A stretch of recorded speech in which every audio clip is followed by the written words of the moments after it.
নমস্কার দর্শক বন্ধু, ধর্মস্থা চ্যানেলের পক্ষ থেকে আপনাদের সবাইকে স্বাগত। আশা করি আপনারা প্রত্যেকেই ভালো আছেন, সুস্থ আছেন। আমি যে বিষয় নিয়ে আলোচনা করব এটি অত্যন্ত গুরুত্বপূর্ণ বিষয়।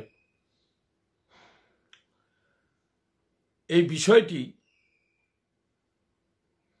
সকলেরই জানা উচিত। যারা বহু বৎসর যাবৎ পূজা অর্চনার সাথে জড়িয়ে আছেন তারা জানেন, যারা অভিজ্ঞ পুরোহিত তারা জানেন। এমন পুরোহিত আছেন তারা পুজো করছেন, বিশেষ করে নবাগত যারা আছেন তারা অনেকেই বিষয়গুলি জানেন না, বা জানলেও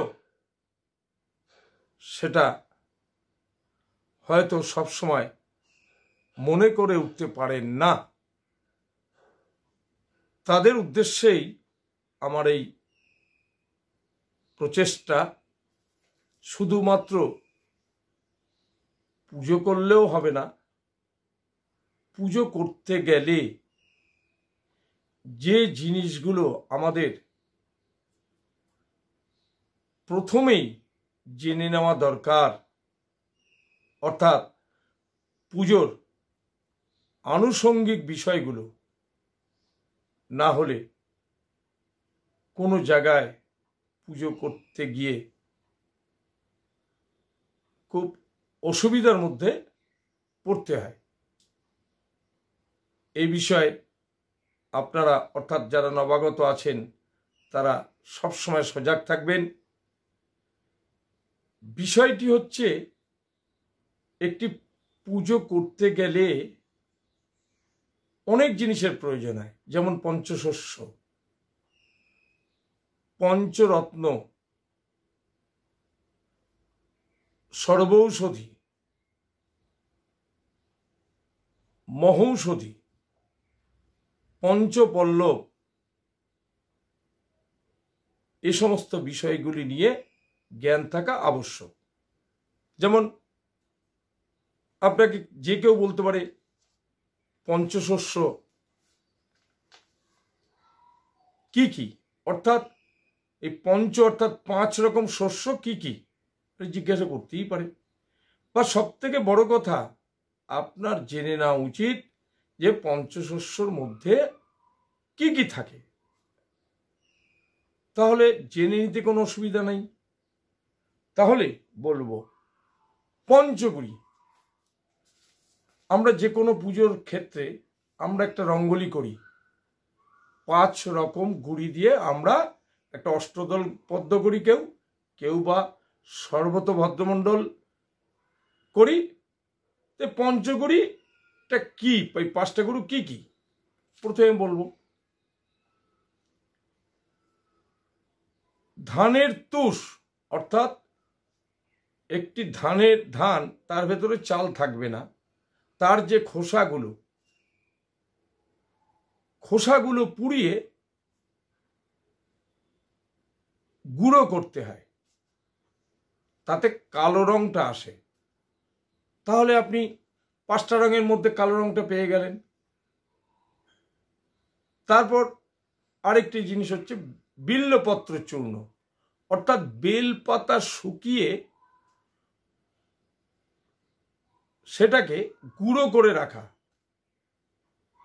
সেটি হলো শ্যামবর্ণ। তাহলে বেলপাতা শুকিয়ে চূর্ণ করা, অর্থাৎ গুঁড়ো করে নেওয়া, সেই জিনিসটি হচ্ছে শ্যামবর্ণের গুড়ি। তার দুটো হলো। আরেকটি হচ্ছে হরিদ্রা চূর্ণ, অর্থাৎ শুকনো হলুদ গুঁড়ো করে নেওয়ার পর তারপর যে রংটি তৈরি হয় সেটা হচ্ছে হরিদ্রা বর্ণ, অর্থাৎ হলুদ রঙের। এই হলুদ রংটা আসে হলুদ থেকে। তাহলে 3টে হলো। আরেকটি জিনিস হচ্ছে কুসুম ফুল চূর্ণ, অর্থাৎ কুসুম ফুল শুকিয়ে সেটাকে গুঁড়ো করে যে জিনিসটা পাওয়া যায় সেটা হচ্ছে লাল রঙের গুঁড়ো। এই লাল রঙের গুঁড়োটা আসে কুসুম ফুল চূর্ণ থেকে। আরেকটি যেটার রং হবে সাদা, সেটা আমরা আতপ চাল, অনেকেই আপনারা আলো চাল বলেন গ্রাম বাংলার লোকেরা, আতপ চাল গুঁড়ো করে নেওয়ার পর যেটি পাওয়া যায় সেটা হচ্ছে সাদা রঙের গুঁড়ি। তাহলে এই 5টা গুঁড়ি হলো।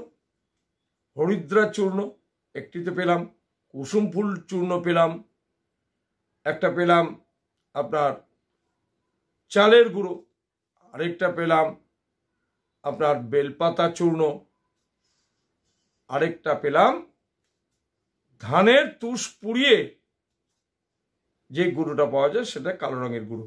তাহলে পঞ্চগুড়ি পেয়ে গেলাম। তো এটা জেনে নেওয়া উচিত, যে কেউ জিজ্ঞাসা করতে পারে।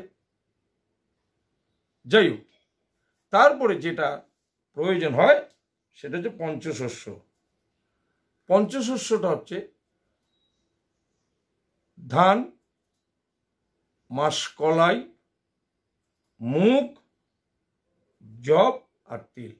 ধান, মাসকলাই, মুগ, জব এবং কৃষ্ণ তিল অর্থাৎ কালো তিল। ধান আপনারা জানেন, মুগ কলাই একটি জিনিস আছে, মুগ কলাই, জব আছে, মাসকলাই দেখবেন কালো রঙের হয়, মাসকলাই আছে। তাহলে ধান, মাসকলাই, মুগ, জব ও তিল, এই 5টি শস্য দিয়ে হয় পঞ্চশস্য। এবার পঞ্চরত্ন, পঞ্চরত্ন কি কি জেনে নেওয়া উচিত। মণি, মুক্তা, প্রবাল, স্বর্ণ, রৌপ্য, অর্থাৎ মণি, মুক্ত, প্রবাল, স্বর্ণ, রৌপ্য অর্থাৎ সোনা রূপা। এটা হলো 5টা রত্ন একসঙ্গে করলে বলা হয় পঞ্চরত্ন। যদিও বা এখন পঞ্চরত্নের খুবই অভাব। পুজো করতে গেলে একটা ছোট কাগজে মুড়ে দেখবেন, লটারি কাগজে মুড়ে একটা 5টা পুঁতির দানা দেওয়া থাকে। দর্শকের মধ্যে তাই পাওয়া যায়, তাই পাবেন। অবশ্য কিছু কিছু ভালো জায়গা আছে যারা বিভিন্ন বাড়িতে পুজো অর্চনা করে থাকেন, প্রতি বৎসরই করে থাকেন, এবং তারা একটু সাত্ত্বিক গোছের, তারা অরিজিনাল জিনিসটাই দেওয়ার চেষ্টা করেন এবং দেন, অনেক বাড়িতে দেন, আসল 5টা গুঁড়ি ওনারা দেন। এটা হচ্ছে আপনার পঞ্চরত্ন। এবার হচ্ছে কি পঞ্চপল্লব। পঞ্চপল্লবটা কি? পঞ্চপল্লবটা কি? পঞ্চপল্লব অনেক রকম আছে। একটা হচ্ছে তান্ত্রিক মতে, যেখানে কালী পুজো, যেখানে ধরুন অন্নপূর্ণ পুজো হয়, যেখানে মনসা পুজো হলো, যেখানে শীতলা পুজো হলো, সেখানে পঞ্চপল্লব দেওয়া হয় আম, বট, কাঁঠাল, অশ্বত্থ, বকুল। আম, বট, অশ্বত্থ, বকুল। আম, জাম, কাঁঠাল, বট, অশ্বত্থ, এইটা, এই 5টা। অনেকে অনেক জায়গায় আবার বকুলও ইউজ করে থাকেন, এটা করে থাকেন। আরেকটি যেটা তন্ত্রোক্ত ছাড়া যেটা পঞ্চপল্লব ব্যবহার হয়, আম, বট, অশোক। আম, বট, অশোক, অশ্বত্থ, যজ্ঞডুমুর।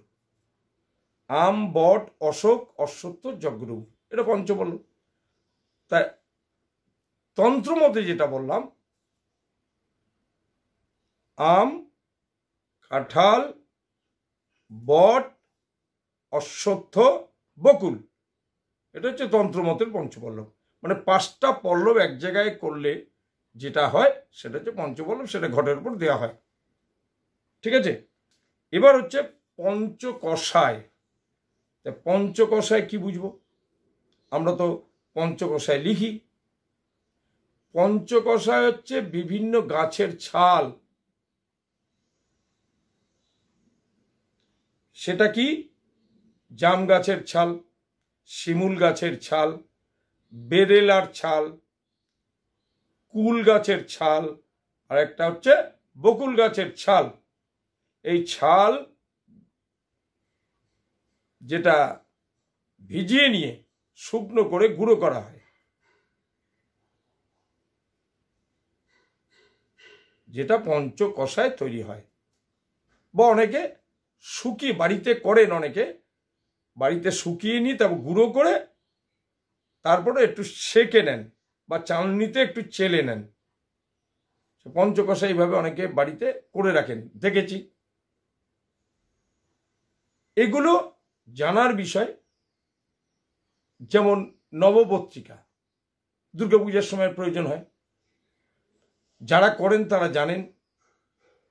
যারা নবাগত পুরুষ তারা জেনে নিন নবপত্রিকা কি কি। কলা, কচু, হরিদ্রা, কলা, কচু, হরিদ্রা, বেল, জয়ন্তী, অশোক, দারিম, মানকচু ও ধান, এই 9টা।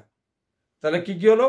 কলা, কচু, হরিদ্রা, বেল, জয়ন্তী, অশোক, দারিম, মানকচু ও ধান। এ হচ্ছে নবপত্রিকা। এই নবপত্রিকার প্রয়োজন হয় দুর্গাপূজার সময়। তাহলে বিষয়টি আমি তুলে ধরার চেষ্টা করলাম। কেননা ধরুন কোনো জায়গায় আটকে গেলেন পুজো করতে গিয়ে, বা কারোর প্রশ্নের সম্মুখীন হলেন, আপনারা চট করে ভিডিওটা বার করে একটু দেখে নিয়ে, যদি না জানা থাকে বা না মনে পড়ে, তাহলে ভিডিওটা চট করে দেখে নিয়ে তাকে বলতে পারবেন। এই সুবিধাটা আপনাদের হবে। এগুলো পুজো করতে গেলে এই আনুষঙ্গিক জিনিসগুলো আমাকে জানতেই হবে। আগেই বলেছি পঞ্চকষায়, পঞ্চপল্লব, পঞ্চরত্ন, নবপত্রিকা, পঞ্চগুড়ি, এগুলো অবশ্যই জানা। আমি এর আগের ভিডিওতে আমি কুশবাধা দেখিয়ে দিয়েছি, কি করে পৈতে তৈরি করতে হয় দেখিয়ে দিয়েছি। এগুলো পুজোর সাথে সাথে এই আনুষঙ্গিকগুলো আপনাকে চেনে নিতে হবে। যেমন আগে ভিডিওতে দেখিয়েছি মধুপর্ক কি করে তৈরি করতে হয়, পঞ্চগব্য কি করে তৈরি করতে হয়, অর্ঘ্য কি করে বাঁধতে হয়, মাস ভক্ত বলি কি করে তৈরি করতে হয়, এটা আমি দেখিয়েছি। কারণ এগুলো প্রয়োজন প্রতিটা মুহূর্তে আছে। আমি যাদের পুজো শেখাই, যারা বাড়িতে আসেন কি অনলাইনে যারা শেখেন, তাদের এই সমস্ত আমি গাইডলাইনগুলো, প্রাথমিক স্টেজগুলো সব ধরিয়ে দিই। এমনকি দিক থেকে শুরু করে আমাদের 10 দিক, কোন দিকে, এই ধরুন আমরা দ্বার পুজো করি, এই দ্বার দেবতা কারা কারা, বিভিন্ন বিষয় নিয়ে আমরা আলোচনা করে থাকি। এমনকি কাজ করতে গিয়ে কলাপেটা কিভাবে কাটতে হয় সেটাও পর্যন্ত যারা সামনাসামনি কর তাদেরকে আমি দেখিয়ে দিই। একটা বরণগুলো কি করে সাজাবেন, বিভিন্ন বিষয় নিয়ে আমি যে আনুষঙ্গিক গুরুত্বপূর্ণ বিষয়গুলি নিয়ে আমি আলোচনা করি, যাতে কোনো দিক দিয়ে কোনো অপদস্থ হতে না হয়। আজ তাহলে ভিডিওর এই অংশটুকু আমি শেষ করছি। যদি ভালো লাগে চ্যানেলটি মনে করে সাবস্ক্রাইব করবেন, মনে করে শেয়ার করবেন, যাতে প্রত্যেকের উপকার। আপনার যত বন্ধু বান্ধব আত্মীয় স্বজন আছে তাদের মধ্যে শেয়ার করে দিন না, তারাও শিখুক। বা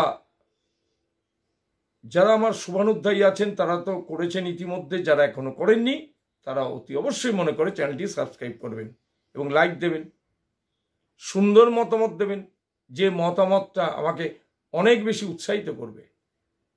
আজ তাহলে এখানেই শেষ করছি। নমস্কার।